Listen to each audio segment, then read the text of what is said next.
I don't have a no trade clause in my contract, so I can't control anything. So at the end of the day, whatever's gonna happen is gonna happen. Like I said, I don't have any trade. I don't have any clauses in my contract, so I got no say. I'm gonna play as hard as I can, and I want to enjoy everything. You do have a say, though, in whether or not you would sign a long-term contract. Why not do that here? Because they haven't offered me the right thing. Frankie, before you avoided arbitration this year, was an extension discussed at all? No, we talked about arbitration, and there was other things that were mentioned, but it's no right time to be doing anything like that. The closer you get to free agency, though, I mean, isn't it harder, to ignore free agency and maybe consider a multi-year deal, or is a multi-year deal out of the question now? Harder for who? For me? For you, yeah. I'm being a player that wears all what I got in front of my toes today. I don't care about free agency. I don't care about what's happening next year. I care about what I got today, and that's the only thing I worry about. At the end of the day, free agency will be just another year. So if the Indians offered to you the right thing, would you be? I would love to be in Cleveland. I love Cleveland. This is a city. This is a home. This is a great city. You got great fans, and we got a good team and a great group of guys. The front office is good. The coaching staff is good. Everybody, the club is, everybody that's involved with the Indians organization, it's great, and I love it here. This is where I came up, and I'm extremely comfortable here. I am not opposed to anything. Like I said, make sure you guys write all about. You can write it.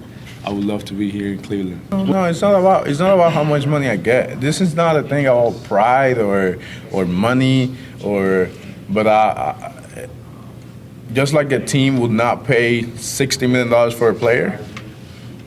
No player wants to play a league minimum for the rest of their career. It's not about that. It's not at all. I'm not money driven. I'm championship driven. That's what I want. I want to win. Wherever I go, I want to win.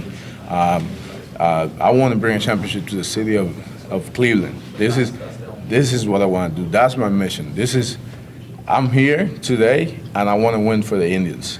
It has nothing to do with the money. It has nothing to do with the years. It has nothing to do with who I like or who I don't like. It has to do with championships. The front office try to put a team to win, not to save money. They're supposed to try to put a team to win, and I'm here to try to win. Okay, you won the press conference again with your question. Thank you. You know what? I will tell you this: the interviewing is one of my favorite parts of my job. I really.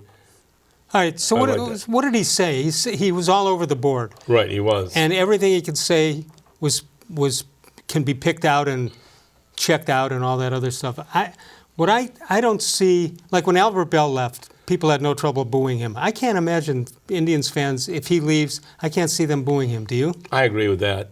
I mean, yeah, because I think he is sincere when he says he likes it here. How could he be treated? He'll be treated well wherever he ends up. Sure. But he can't be treated better than he is here.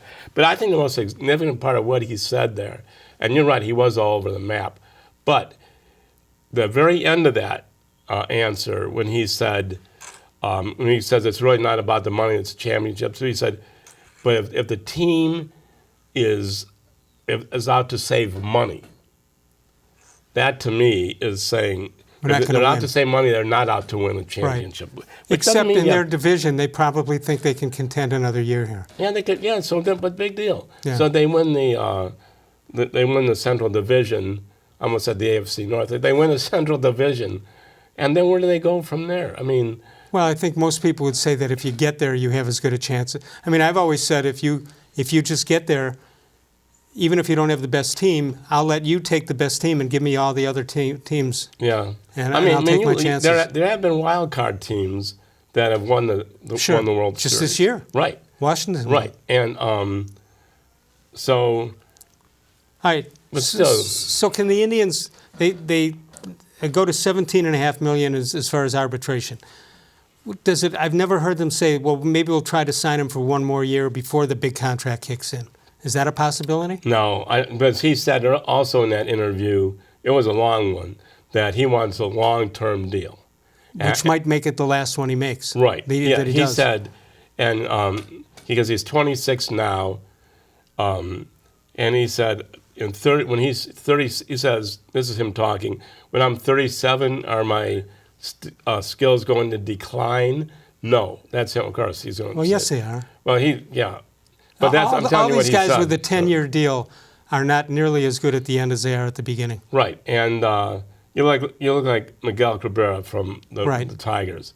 Yeah, They and now probably they're locked into him for 30-some million. Right, and That's A-Rod, 30-some million a year. Yes, and Garrett Cole, the Yankees just gave him $324 million for 10 years. Will he be as good? I mean, remember when the Indians signed Wayne Garland? Yeah, And $325,000. yeah, and people was like, what? 10 years. Yeah, and then I think He was pumping gas a year later. right, and he got a shoulder injury or something. Yeah. And I mean that's a risk you take when you sign someone to a long-term deal. And you're right, the payoff at the end, his skills probably will decline. I can't think of anybody with an 8 to 10-year deal that paid off year in and year out. A-Rod did for the most part, but he had a couple years injured or Right, suspended right. or whatever. 216-5